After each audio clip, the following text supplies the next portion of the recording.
एक मरा हुआ आदमी करता रहा मैसेज छलावे की खौफनाक मर्डर की सच्ची कहानी, जिसमें मुंह बोले चाचा और प्रेमी के कहने पर अपने ही पति का एक महिला कत्ल कर देती है।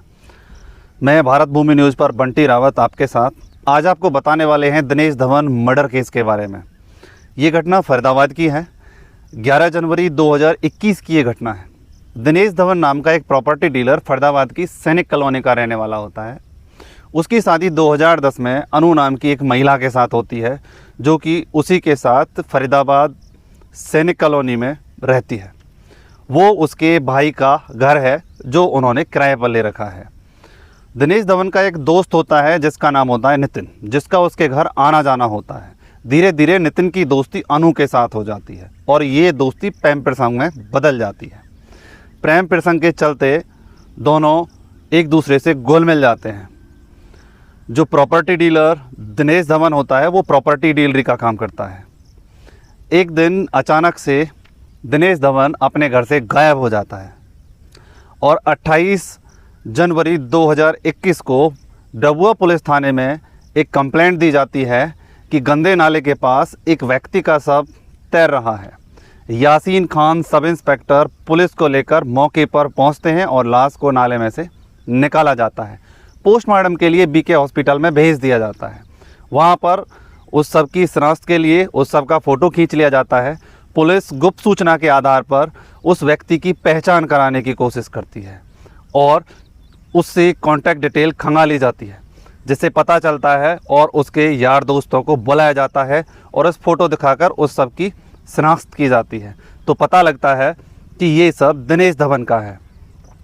उसके दोस्तों को बुलाया जाता है, वो भी उस सब की शिनाख्त कर देते हैं। पुलिस सुराग खगालते खगालते दिनेश धवन के घर पहुंच जाती है। वहां पर वो उसकी पत्नी अनु से जाकर पूछती है कि आपका पति कहाँ है।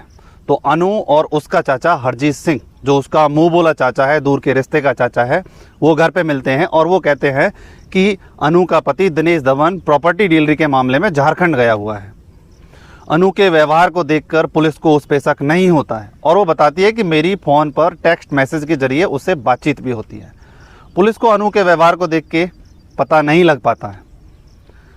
कहानी और आगे चलती है। पुलिस और सुराग खंगालती है तो पता चलता है, पड़ोसियों को बुलाया जाता है और पड़ोसियों से पूछताछ की जाती है। तो पड़ोसी बताते हैं कि करीब 10-11 दिन से हमने दिनेश धवन को यहाँ पे नहीं देखा है। जब अनु को उस सब की शिनाख्त के लिए बुलाया जाता है और उसके मुँह बोले चाचा को भी शिनाख्त के लिए बुलाया जाता है, तो वो सबको पहचानने से इनकार कर देती है और कहती है कि पड़ोसियों से इसकी पहचान करने में भूल हुई है। मेरा पति तो झारखंड में है, क्योंकि मेरी उससे टेक्स्ट मैसेज पे बात भी हो रही है। तो पुलिस को शक होता है और पुलिस उस नंबर की लोकेशन ढूंढती है। लोकेशन फरीदाबाद में शो होती है और यहाँ से इस कहानी में एक नए शख्स की एंट्री होती है, जिसका नाम होता है नितिन, क्योंकि मोबाइल फ़ोन नितिन के पास होता है। नितिन को पुलिस गिरफ्त में लेती है और उससे पूछताछ करती है तो मामला सामने आता है। नितिन के 3 दोस्त और होते हैं, जिसमें एक का नाम दीपक होता है, विष्णु होता है और विपिन होता है। जब पुलिस अनु को गिरफ्तार करती है और नितिन से पूछताछ की जाती है तो पूछताछ में टूट जाते हैं और पूरी घटना की सच्चाई बयां करते हैं। नितिन अनु का प्रेमी होता है। उसके 3 दोस्त होते हैं, विष्णु, विनीत और दीपक, और उसका मुंह बोला चाचा। मिलकर प्लान बनाते हैं कि किस तरीके से इस 50 वर्ष के दिनेश धवन को रास्ते से हटाया जाए। अनु कुमारी के कहने पर नितिन अपने 3 दोस्तों को और उसके मुंह बोले चाचा हरजीत को भी इस मर्डर के योजना में शामिल कर लेता है। वो प्लान बनाते हैं। जब दिनेश धवन 11 जनवरी को घर आता है तो पीछे से डंडा मारकर उसके सर पे उसको बेहोश कर दिया जाता है।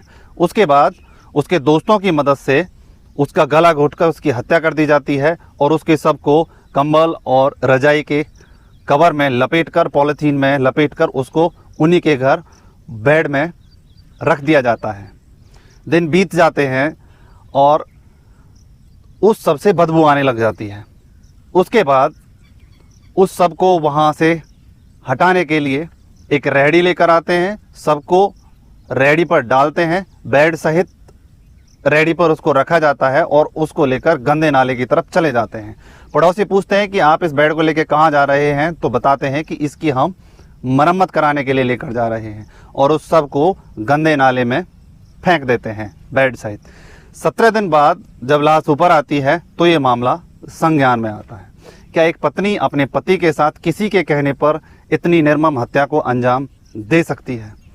आपकी क्या राय है इसके बारे में आप हमें कमेंट बॉक्स में बता सकते हैं। इस घटना को बताने के पीछे किसी की भावनाओं को आहत करने का उद्देश्य नहीं है। फिर मिलते हैं इसी तरह की और किसी सच्ची घटना के साथ, तब तक के लिए जय हिंद, जय भारत।